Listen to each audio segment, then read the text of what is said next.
আসসালামু আলাইকুম। নাহার মির্জা ব্লগ থেকে আপনাদের স্বাগতম। আশা করি আপনারা সবাই ভালো আছেন। আলহামদুলিল্লাহ আল্লাহর রহমতে আমরাও ভালো আছি। তো আজকে চলে আসলাম আপনাদের জন্য নতুন একটা রেসিপি নিয়ে। মানে এটা আমার কাছে নতুন, মানে এটা আমি ফার্স্ট টাইম বানাচ্ছি তাই। আর আমার হাসব্যান্ড দেশের বাড়ি গিয়েছিল, তো ওখান থেকে আসার টাইমে 10 কেজি দুধ নিয়ে আসছে। তো এখন চিন্তা করলাম বাচ্চারাও বায়না করতেছে আম্মু পুডিং খাবো। তো চিন্তা করলাম যে আচ্ছা ঠিক আছে, তোমাদের পুডিং বানিয়ে খাওয়াবো। তো চিন্তা করে এই চলে আসলাম রান্নাঘরে। তারপরে এই তো চিনি দিয়ে ক্যারামেল করলাম। ক্যারামেল করার পরে এখানে আমি নতুন আইডিয়া আপনার এই যে সেমাই, যে লাচ্চা সেমাইটা ভাজা, ঘিয়ে ভাজা লাচ্চা সেমাইটা দিয়ে আমি নতুন করে আরকি এটা তৈরি করতেছি। দেখি আপনারা খেয়ে বলবেন কিরকম লাগছে, বানিয়ে দেখবেন। তো এখন এই ঘিয়ে ভাজা সেমাইগুলি দিয়ে দিলাম। তো আস্তে, আস্তে সেমাই দেওয়ার পরে তো ৩ টা ডিম ফেটিয়ে নিলাম। ৩ টা ডিম ফেটিয়ে নিয়েছি। আর আস্তে, আস্তে এগুলো আবার ভালো করে একটা, একটা করে ৩ টা ডিম ফেটিয়ে নিতেছি।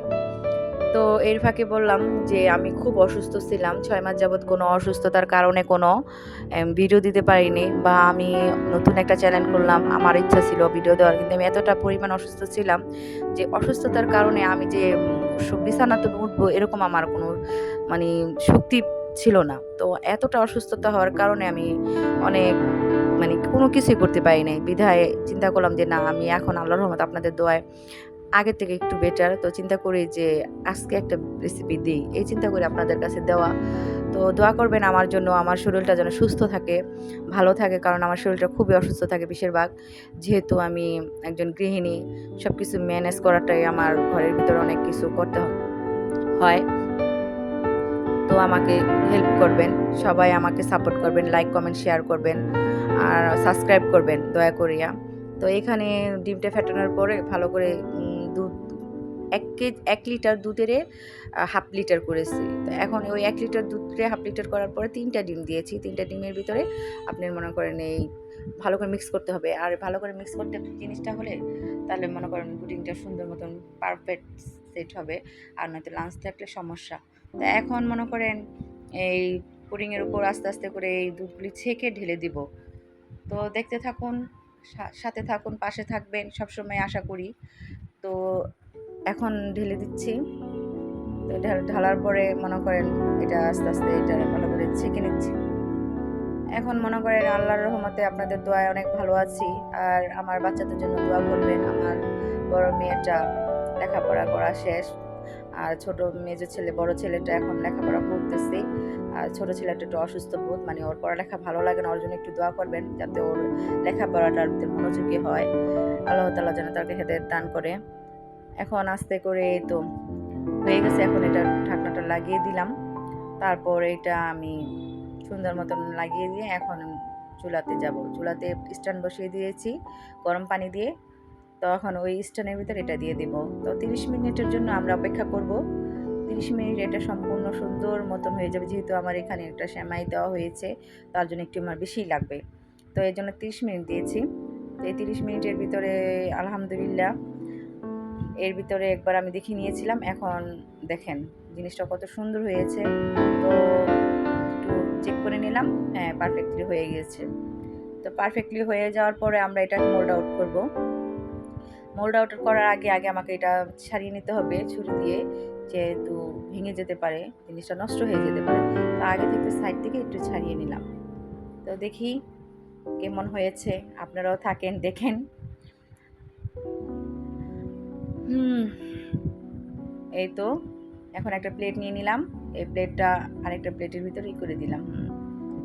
তাতে যাতে হাতে গরম ভাবটা বা ঠান্ডা ভাবটা না লাগে। এই তো ওয়াও! কি সুন্দর হয়েছে দেখেন। আর এরকম একটা রেসিপি কেউ দিলে এবার না খেতে মন চায়, এরকম একটা রেসিপি না করে মানে মানে বলার মতো না, অনেকই সুস্বাদু হয়েছে এটা খাওয়ার পরে। যে এটা আপনারাও খেলে দেখতে পারবেন, অনেক মজা হয়েছে। তো দেখতে, দেখতে এই পুডিংটা দেখেন। আর এখানে এটারে সুন্দর করে কেটেও দেখাচ্ছি যে এটা কতটা পারফেক্ট হয়েছে। আপনি দেখলে বুঝতে পারবেন। তো এটা দেখা উম বানাবেন, খাবেন, তারপর বুঝবেন যে এটা আসলেই সত্যি কি মজা হয়েছে। তো আমি এখানে ক্যারামেলের কালারটা একটু হালকা করেছি। আর এই তো দেখেন এটা কেটে নিচ্ছি। কাটার পরে দেখুন মানে পিসটা একদম স্মুথলি। তো এই তো নিউ মার্কেট গিয়েছিলাম, সাথে সাথে একটু দেখাই দেই। তো কিছু কিছু কেনাকাটা ছিল, সেই কেনাকাটাগুলি করে নিয়েছি।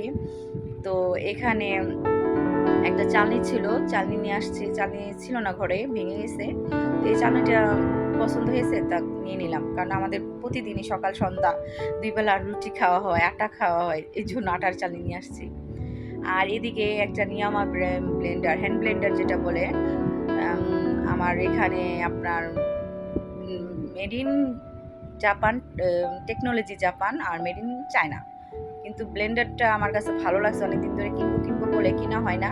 তো ওদিন গিয়েছি এটার উদ্দেশ্য করি, তারপর এটা নিয়েছি আগে, তারপর সবজি নিয়েছি। তো এখন আমার এই ব্লেন্ডারটা আপনাদের কেমন লাগছে সেটাও জানাবেন। কারণ অনেক দিনের একটা মানে ছোট্ট একটা শখ ছিল যে বড় ব্লেন্ডার, এত বড় একটা জার দিয়ে কাজ করবো, এই ব্লেন্ডারটাতে এই ব্লেন্ডারটা বেটার হবে, দেখতেও সুন্দর, কাজ করতে সুবিধা, এই জন্য এটা নিয়েছি বিশেষ করে এই সস টস বানানোর জন্য, বানানোর জন্য।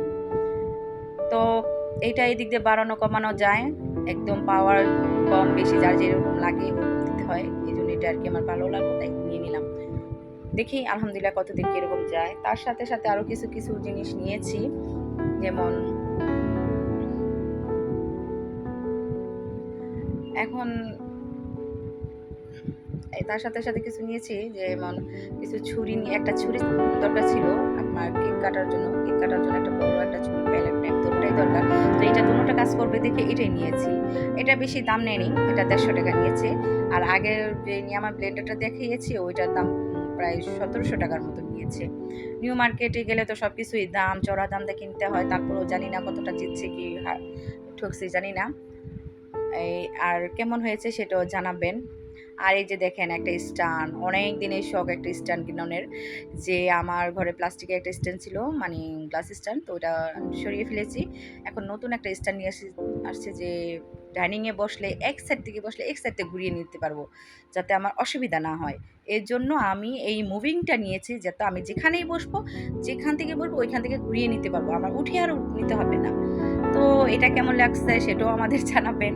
আলহামদুলিল্লাহ আমার কাছে অনেক অনেক ভালো লাগছে, অনেক পছন্দ হয়েছে। আর আমি এটা অনেক একবার দেখেছি, তারপর চিন্তা করলাম যে এটা পুনরায় গিয়ে নিয়ে আসবো, তারপর নিয়ে আসলাম ইনশাল্লাহ। তো এই তো আরেকটা কারি প্যান নিয়ে আসছি, যেহেতু আমার ঘরে কোনো মানে এইভাবে অন্যান্য দস্তার তারপর আপনার যেটা সিলভার এগুলি আছে, কিন্তু এই বড়োর ভিতরে এগুলি নেই। অন্যান্য সসপ্যান আছে বড় বড়, ওগুলি আছে, কিন্তু এরকম ছড়ানো একটা নাই। তো এইটা একটা নিয়ে আসছি, আনার পর আপনার রিভিউ দেওয়া হয়নি, তো একদিন রান্না করার পর আজকে আপনাকে রিভিউ দিলাম।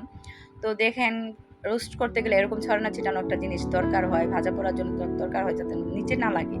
এই জন্য আর কি এটা নিয়ে নিলাম। এটা সবসময়ের জন্য না, কারণ সবসময় এগুলি ব্যবহার করা উচিত না, তার জন্য নিয়েছি। আর এর জন্য গ্লাস স্ট্যান্ডের সাথে ম্যাচিং করে একটা আপনার যে ৬টা গ্লাস নিয়েছি, এই গ্লাসটা রাখার জন্য, দেখতে যাতে সুন্দর লাগে আর একটা জায়গায় থাকবে সব সময়। আর আমার বাড়িতে তো মনে করেন অনেক কিছু আছে, ওখানে ওগুলি তো আর আনা হয় নাই। আর এই জন্য এইসব কিছু মিলাই এইটা আবার এখানে কিনা হচ্ছে নতুন। তার মাঝে এই তো কিছু টব কিনেছি, এই গাছ লাগানোর সুবাদে, কান্নার শখ লাগে গাছে একটা টব লাগাতে। তা আমারও অনেক ইচ্ছা যে আমি কয়েকটা টব নিয়ে ওই গাছটি এটার ভিতরে চেঞ্জ করে দিব। বাগানে অনেক কিছু কিছু গাছ আছে। তো এর ভেতরেই সব কিছু দেখালাম। আপনারা দোয়া করবেন আমাদের জন্য, আমাদের ফ্যামিলির জন্য, সবাইয়ের কাছে দোয়া চাই। আপনারা সবাই আমাদের জন্য দোয়া করবেন। আল্লাহর রহমতে সবাই ভালো থাকবেন। আল্লাহ হাফেজ।